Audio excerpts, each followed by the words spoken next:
Welcome to Recross the Paths, where we celebrate the Cube community one conversation at a time. My name is Cade. Today, I get to sit down with Spence. Spence, thank you so much for being here. Hey, thanks for having me. I am so excited to sit down like this to talk about one of the wildest cube concepts I've encountered and one of the wildest cubes I've seen enacted in paper. I got to be in the room when this cube was drafted, and I have regrets of not actually being in the draft. We're going to talk about 100 Black Lotuses today. This is such a cool project, and it gets my brain buzzing in so many ways. I pulled up a test draft. I opened the first pack, and I was just sitting there staring at it like, I honestly, I feel like I'm just supposed to take a Lotus, but I don't know if I'm wrong. Yeah, I love that it's like invoking that feeling. Like it's just so different from Magic. I feel like that's the fun of it too, right? Because like you're using the common language of Magic. Like you know what to do with these cards, but then you're piecing them together in a way that it plays totally differently. Mm-hmm. So, Spence, before we dive too far into this cube specifically, I like to ask, just to set the stage so people get a sense of who you are and where you're coming from, why cube? Yeah, so I've always loved deck building games. Dominion is one of my favorites. The computer game Slay the Spire Yeah. is a lot of fun. I actually started cubing probably in 2012. I was in college and I met a group of guys, and one of them had like a powered, I don't think it was the vintage cube. I think he just had a powered cube that he made, but we would draft it like once a week. So I've had like a pretty long history with cube, I feel like. And that's a lot of, a pretty steady diet of vintage cube too. Yeah. So in that, was that something you just were playing other people's cubes for most of that, or did you start the building process on your own?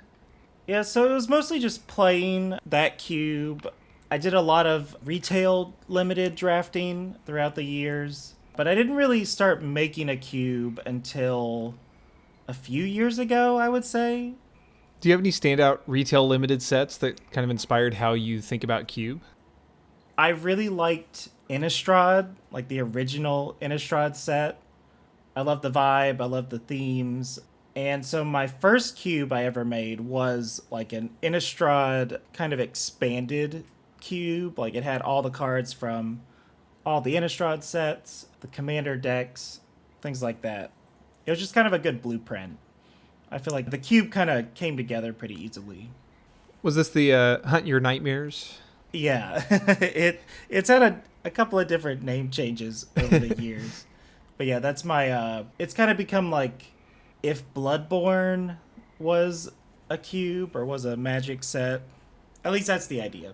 I'm into that. Love Bloodborne, love cosmic horror, gothic horror. Great game. So then, like Shadows over Innistrad and into like Eldritch Moon, did that resonate for you, or was it like Eldrazi not quite the flavor of cosmic horror you're after?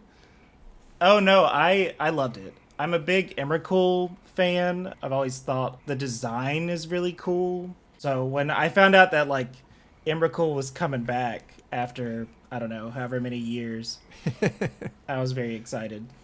So you had this more traditional project, inspired by some of your love of horror things. How did you find your way to the project we're going to talk about today?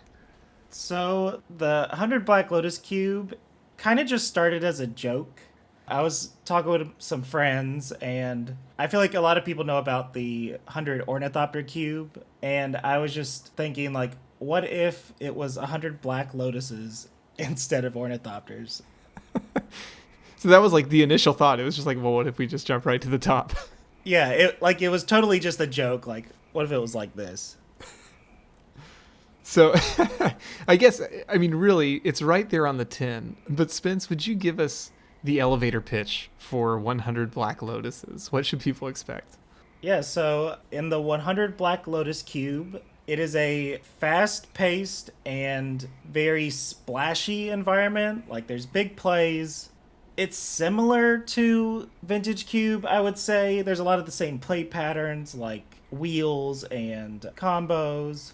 But it usually boils down to whoever can utilize the Black Lotus as a resource the best, they will typically win. And I suppose we ought to underline the conceit, which is that the cube does have 100 copies of Black Lotus in it. Yeah, that's not a joke. There are 100 copies. That's so amazing.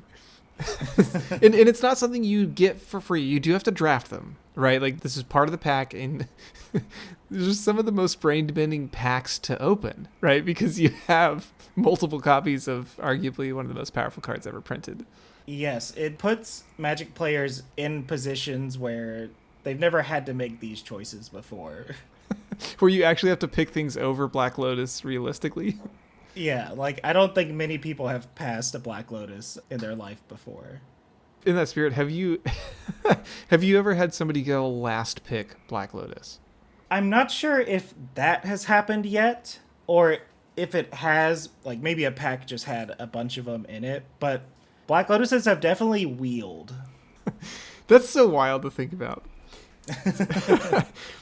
One of the things on the front end, just getting this flavor out, I appreciated in your overview, you had 3 words to describe it. You suggested indulgent, decadent, and sinful. Is that the spirit you're going for here?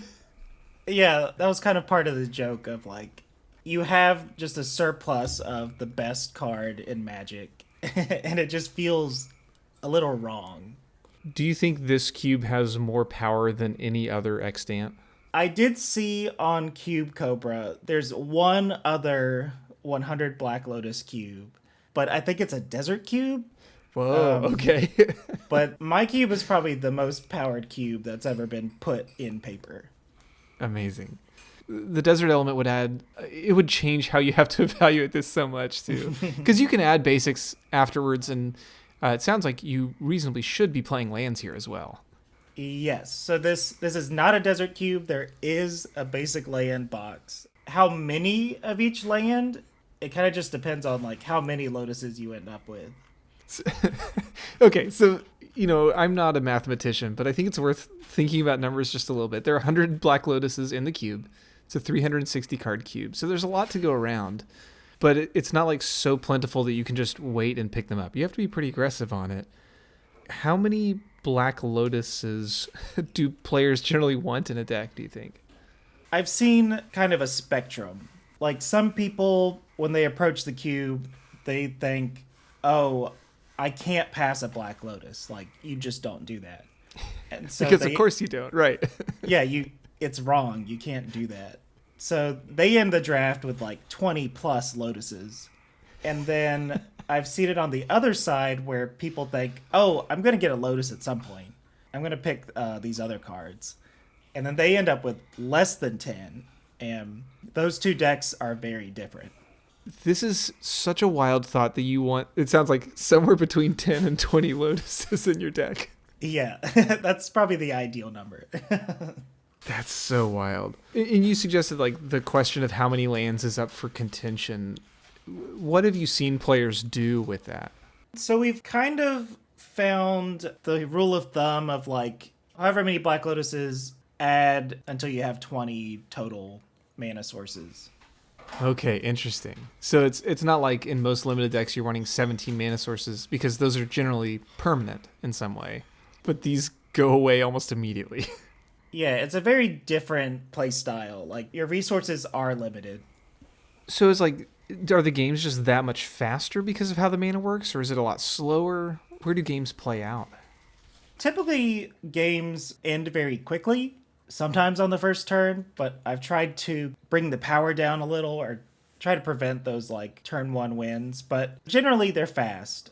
They can become slow, like if your opponent plays something that makes all your artifacts come in tapped. Like a Spider Woman or a Deafening Silence or something. Yeah, and then it really slows down your tempo.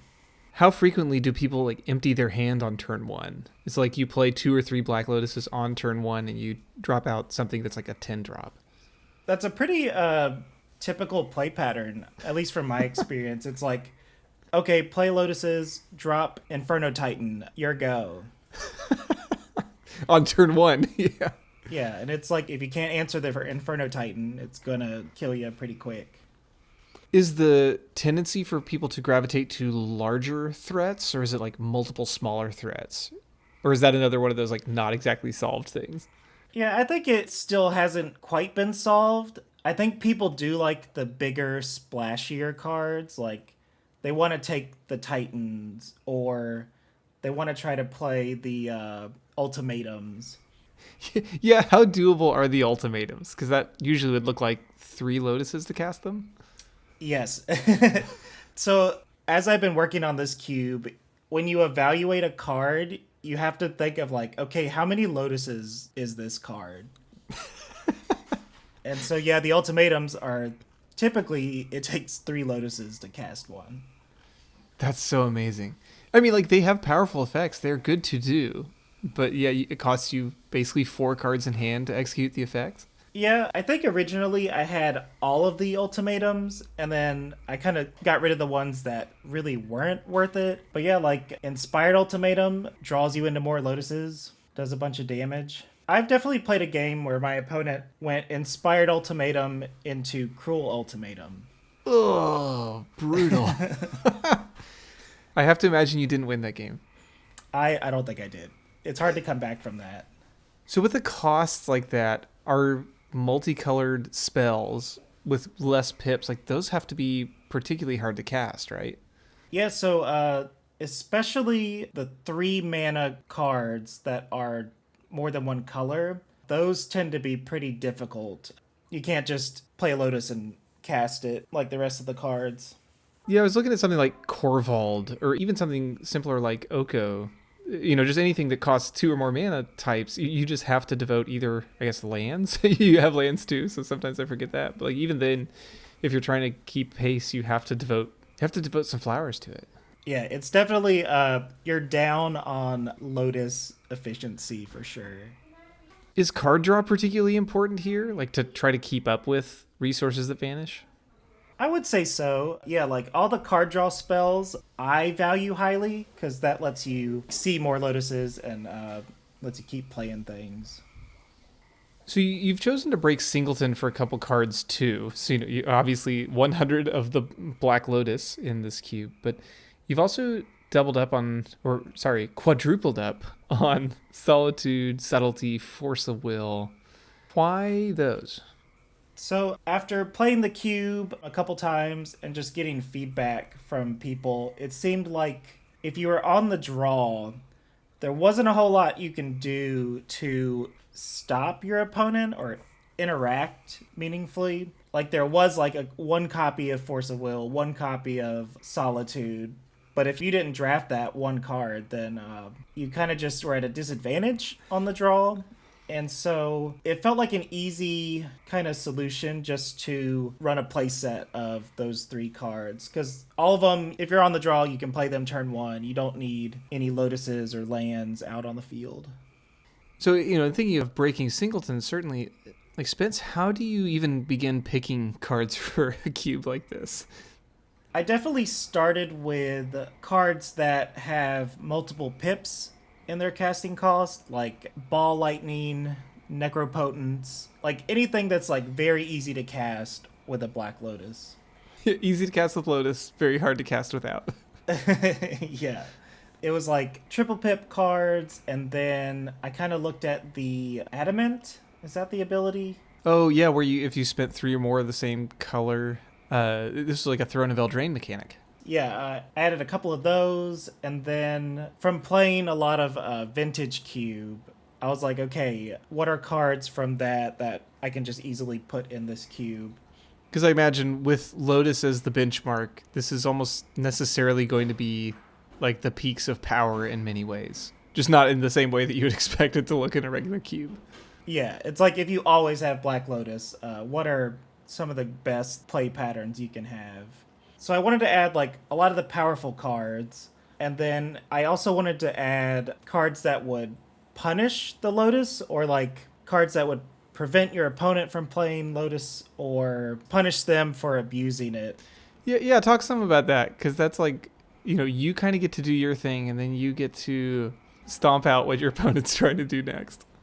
Yeah, so it's been tough to find that balance of like, yes, you can still play really powerful things, but there are cards that can stop you, and to still have fun and not just be shut down and there's nothing you can do and you're not really playing a match of Magic the Gathering.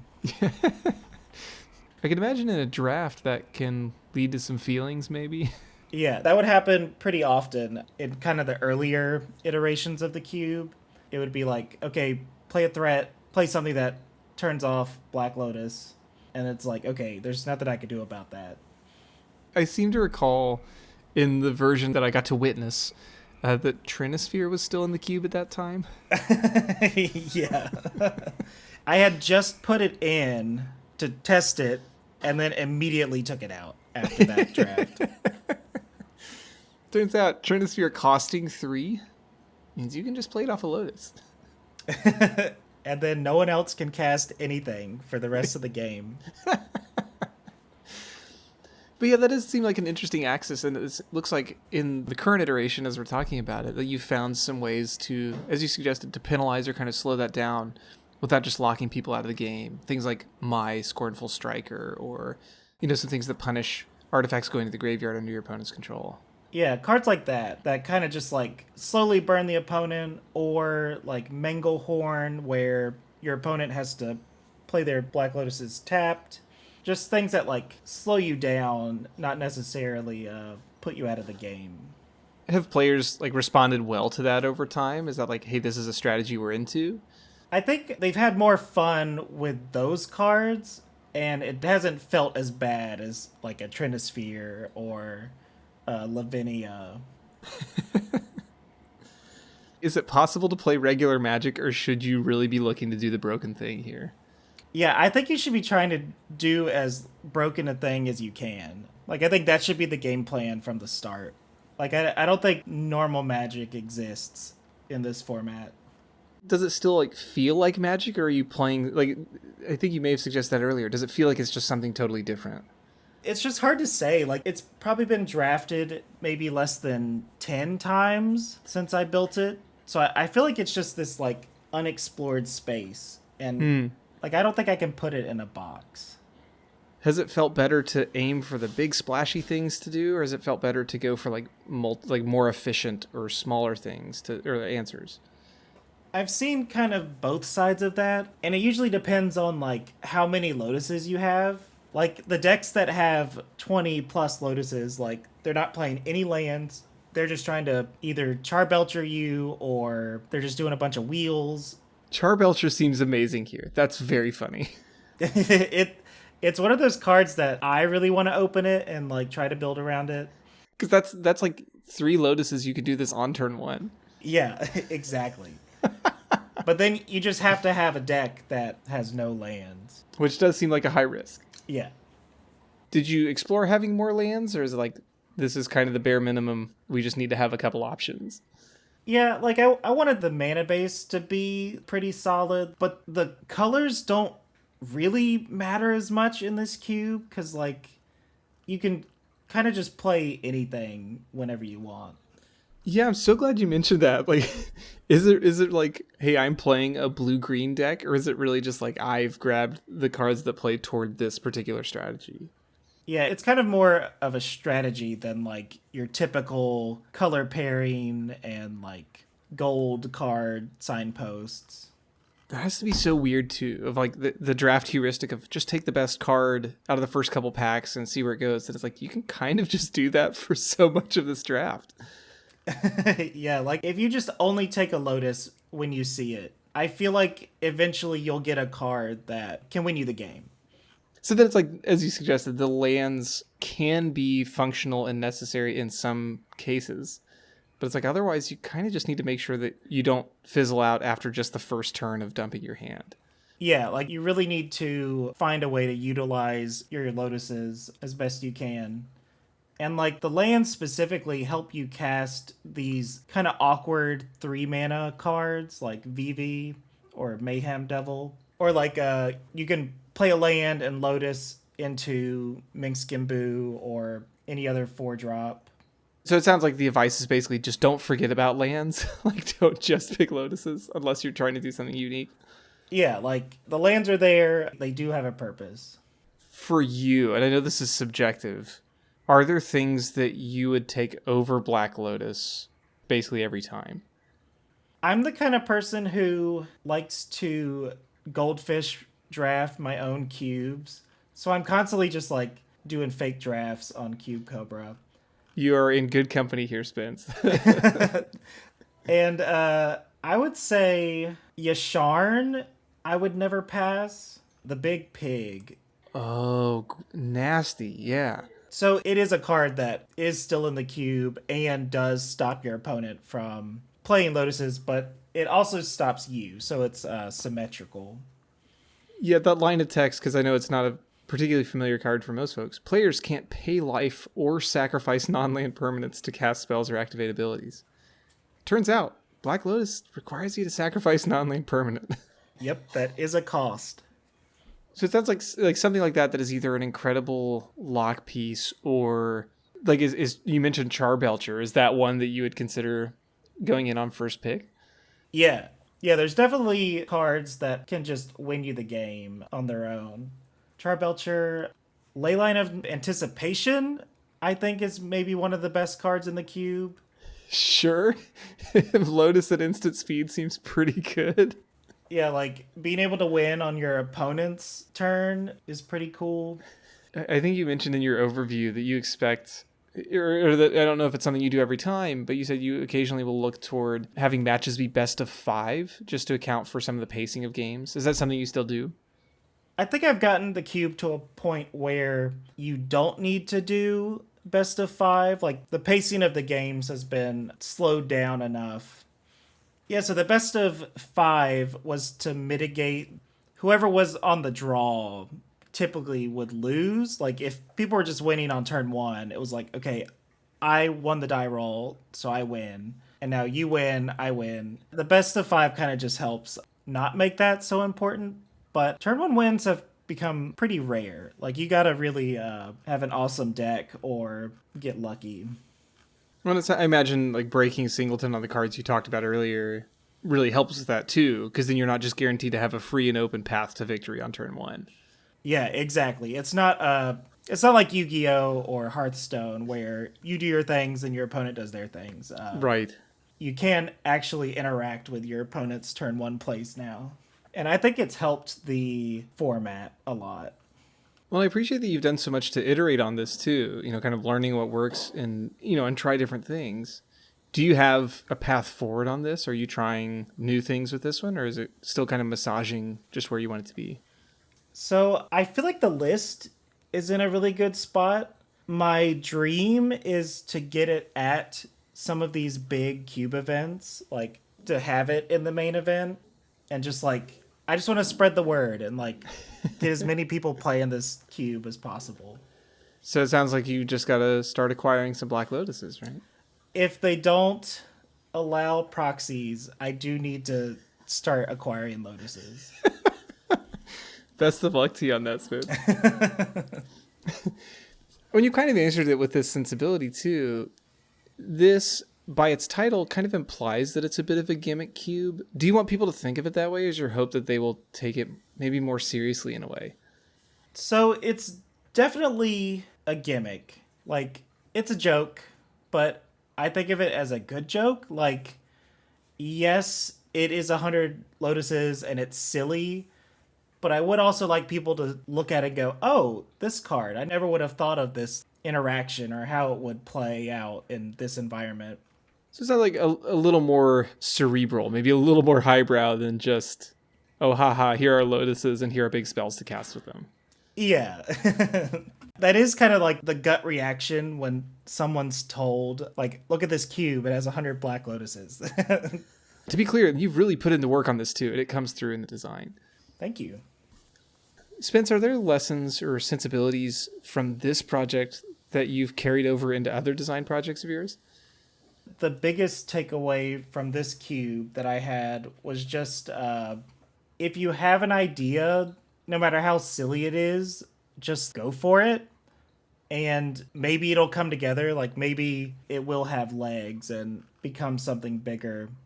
Because before, I had a hard time building cubes if I didn't have like the complete idea in my head. Like if I needed to build out a cube, I didn't really want to do that. But with this cube, it's like I started with that idea, okay, 100 Black Lotuses, what else do I need to put in here? You have your block of marble. Carve away everything that is not Black Lotus. Exactly. Yeah, I imagine some of this is a little difficult to translate just because the context is so unique. But it sounds like you've really found some targeted solutions to some of the things that this environment highlights. Like, so I appreciate your fixes on multiple copies of certain interactive spells or changing the texture of your hate pieces to be still interactable. I think that's some really interesting solutions that are worth considering. In light of that, what advice would you want to share with other designers as they are thinking about their own projects? Well, I think for this cube specifically, don't be afraid of feedback.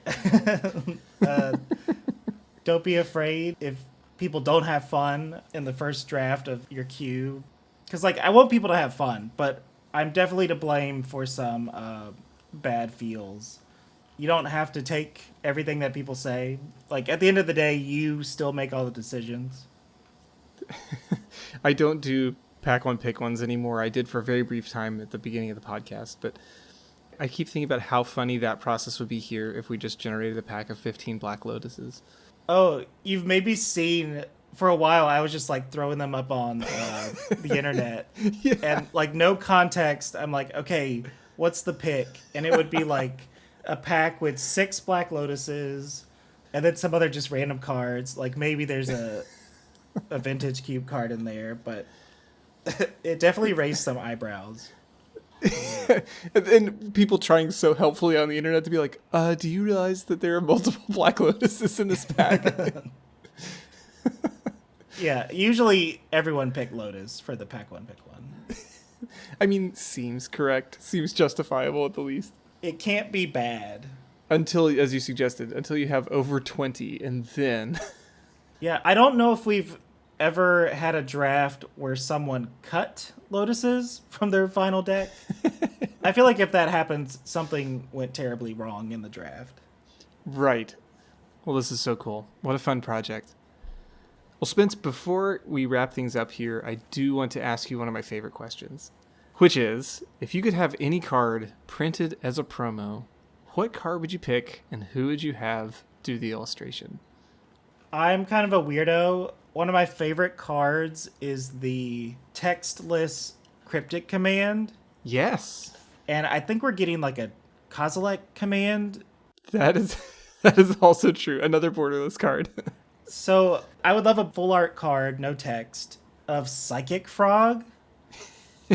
Sure. Psychic Frog is probably my favorite card that's been printed in a long time. Every time I draft Vintage Cube, if I'm in blue-black, I say I'm drafting Frog. Yeah, not Tamir. It's Frog. Yeah, it's not Demir anymore. And if I don't see Psychic Frog, the deck is Frogless Frog. But, okay, I would love a full art Psychic Frog by Wizard of Barge. Yeah. I just love, like, how bright and colorful all of their stuff is. And I think they would do a sick Psychic Frog. I agree. I can already envision the like squiggly forked tongue that it would certainly have. Mm-hmm. And Wizard of Barge did a lot of art here recently on like the Goblin Secret Lair, right? The Goblin Storm. Yeah, like, it was like an entire deck. Really amazing. They did a secret layer of like oozes back in the day, and that was like my first time seeing their art, and I was like, wow, this is like really cool. It's so distinctive, right? Like, you know, as soon as you see it, you're like, oh, yep, that's Wizard of Barge. Yeah, like very distinct style. Well, this is a very cool choice. And Psychic Frog, a perfect choice for another textless promo of an incredibly complicated card. Well, Spence, this has been so much fun. And I really appreciate you taking the time to guide us through, can't even call it the Lotus Field, but the 100 Black Lotuses. This has been awesome. If folks want to follow up on this project or anything else you're working on, where would be the best place for us to point them? Yes, so you can find me over on Blue Sky at Poisoned Donut. I talk about magic. I post art every so often. Yeah. It's good stuff. Well, thank you so much again. This has been a treat to do. And the next time I'm in the room with 100 Black Lotuses, I intend to sit down and play it with you. You have to. Yeah, thanks for having me.